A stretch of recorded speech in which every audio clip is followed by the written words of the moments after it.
Hey there, it's Olivia-Savannah here from Olivia's Catastrophe, and today I'm here to give you the end of the year book tag / my December TBR. So it's the last month of the year and I tried not to make big reading plans this month simply because it's slow down time. December is when my reading tends to slow down, as well as July, but that's already passed. And I think I'll consider it a success if I manage to finish at least 6 books this month.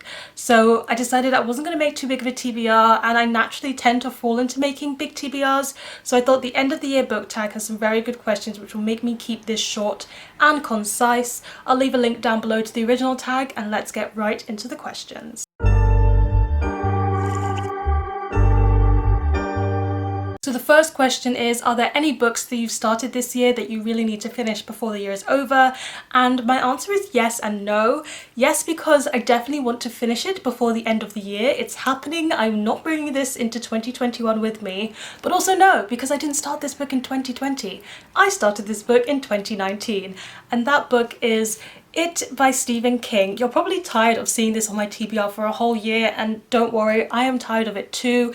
I want to finish reading it. It's a horror novel. It's by Stephen King. It's about this clown that seems to be murdering children in Derry, and I really don't like the book, but I want to finish it.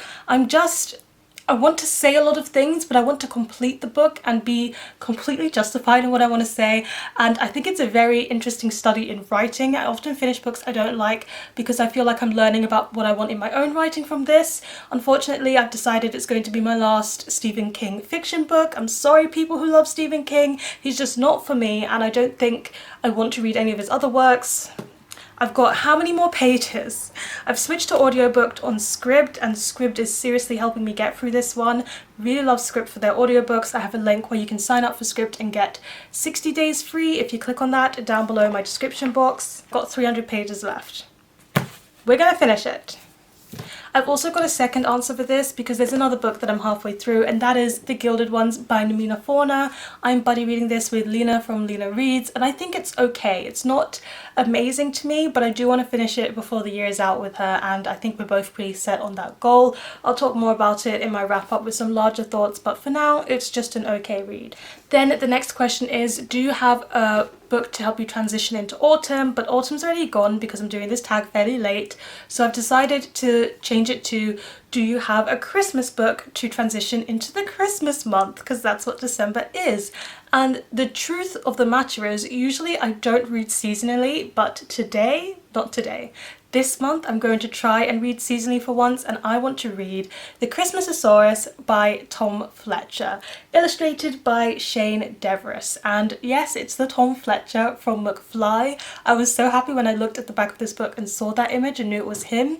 So The Christmasaurus follows this little dinosaur and this little boy during the Christmas season. I don't actually know that much more, but I believe the main character is a wheelchair user, which makes me so happy. I've been talking about Disabled Rep on this channel, and I'm looking forward to seeing what this middle grade novel does with it. This was sent to me by Hannah from Ladette M as an early Christmas present, so thank you so much, Hannah. That was lovely of you. Hannah is amazing. She was one of my co-hosts for the October readathon, and she and I do a lot of writing sessions together, which are really, really helpful. Love talking to her, and I cannot wait to read this book. Hopefully I can do it. Last year I almost managed to read a Christmas book around Christmas time, but I finished it on January 1st, 2nd, so I kind of just missed the mark a little bit. The next question, is there a new release you're waiting for? The answer is no. I'm not very good at keeping up with new releases anyway. To start off with, you'll see in my wrap-ups that I mostly read backlist books, but there's nothing more that I'm anticipating for the rest of the year.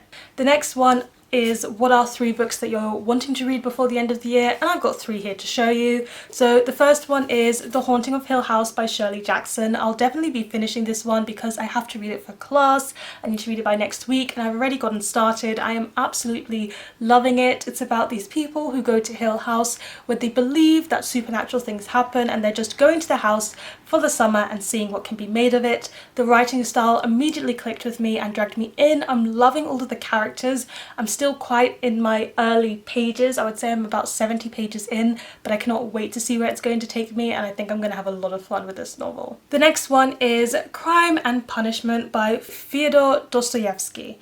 And this is one I'm going to be buddy reading with Mary from Mary Among Stories. Mary is absolutely lovely, and I really love her channel. It's so cozy, it's so calming, and I cannot wait to buddy read a classic with her because she tends to really enjoy reading a lot of classics as well from what I understand from her channel.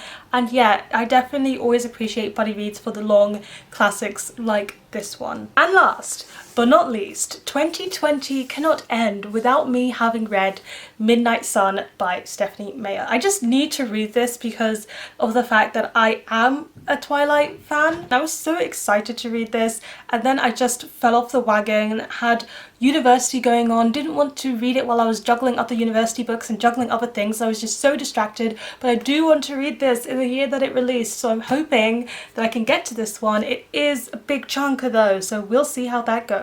Then the next one is there a book that you could think can still shock you and become a favourite of 2020? And for this one I'm going to answer Cannibal by Safiya. Sinclair. If you watched my November wrap up, you'll recognise this book because it is the poetry collection that was on my TBR. It's written by a Jamaican poet and it is absolutely fantastic. I've read 19 pages, so I'm actually not that far in, but I'm taking my sweet time with this one because when I read poetry collections I only tend to annotate my favourite poems within the poetry collections, and I scribble all over them in pencil, and I've had to scribble all over every single poem of those 19 pages because they're all so good and they're all so wonderful. I really think she's going to become a new favourite poet for me, so of course I'm taking my time with it, but if I do manage to finish it in December, which hopefully I will be able to do over Christmas break, I think it's definitely going to be a new favourite for this year.